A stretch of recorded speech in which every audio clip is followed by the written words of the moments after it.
I'll say what I want to say, and if the consequence of that is losing money, so be it.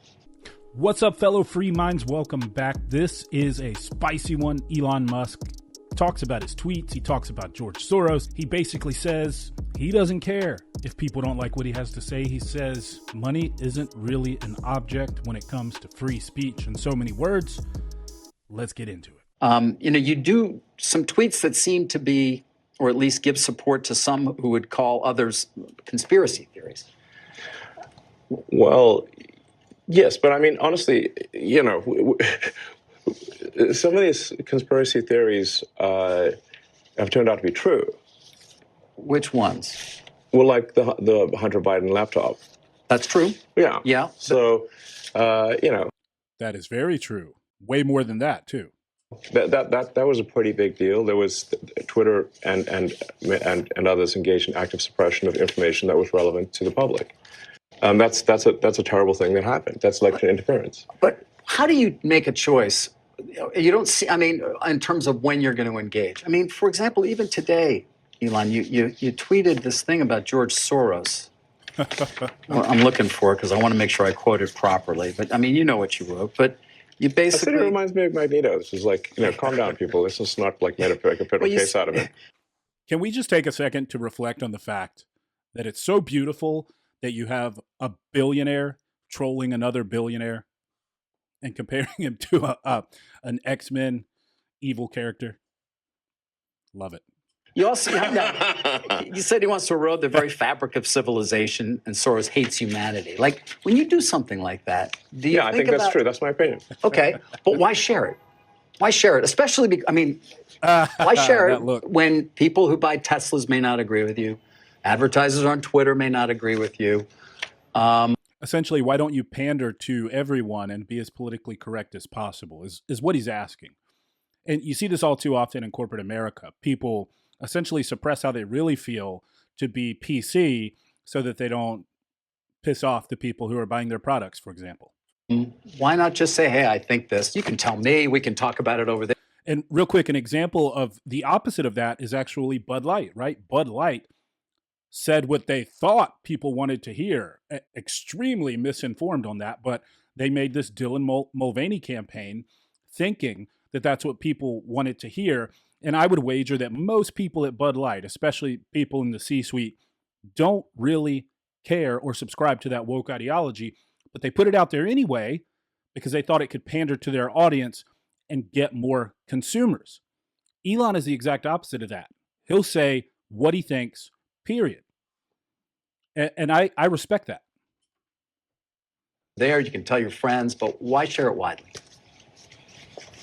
I mean, this is freedom of speech. I'm allowed to say what I want. You absolutely are, but I'm trying to understand why you do, because you have to know it's got it puts you in the middle of the partisan divide in the country. It makes you a lightning rod for criticism. I mean, do you like that?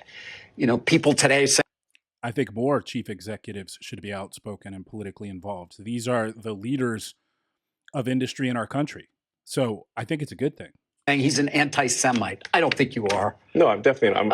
I'm like a pro-Semite, if anything.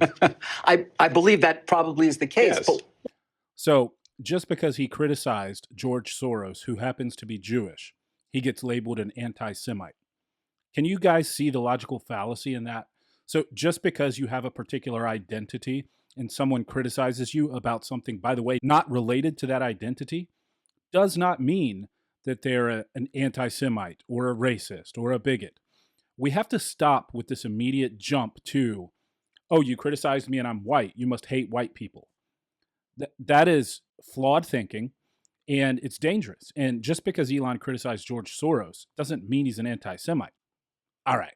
Why would you even introduce the idea then that would be the case? I mean, look, we don't want to make this a George Soros interview. No, God, no. I don't want to at all. But what I'm trying, even came up though in the annual meeting. I mean, do your tweets hurt the company? Are there Tesla owners who say, I don't agree with his political position because, of course there are. And I know it because he shares so much of it? Or are there advertisers on Twitter that Actually, one of the most hilarious things in the past couple years have been all of these lefties who own Teslas, and they're so angry at Elon for being politically outspoken, yet they drive Teslas. It's hilarious to see all these people complaining about this on Twitter. Linda Yaccarino will come and say, you got to stop, man. Or, I can't get these ads because of some of the things you tweet. Long pause. Elon's not afraid of a long pause. I'm reminded of there's a scene in The Princess Bride. Great movie. Great movie. Never seen it. Where he confronts the person who killed his father. And he says,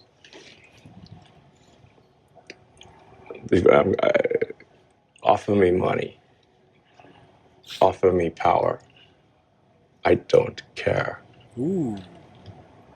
Wow. So you just don't care. You want to share what you have to say. I'll say what I want to say, and if the consequence of that is losing money, so be it. Wow. You never hear a CEO say anything like that. That is pretty unprecedented in the corporate world. Let me know what you guys think down below. Do you think CEOs should be more outspoken like Elon is? Do you think Elon should tweet out things like George Soros reminds me of Magneto? Do you think it's a good thing or a bad thing for our country and the dialogue in our country, especially considering he is the chief twit for now, and he'll still be essentially the head of Twitter, even though he'll have a CEO who, by the way, is affiliated with the WF, and I have a whole lot of issues with that, but we'll get into that in another video. Let me know what you think, guys. As always, I love you. I appreciate you. Please like, subscribe, turn on the notification bell, and until next time, keep your minds free.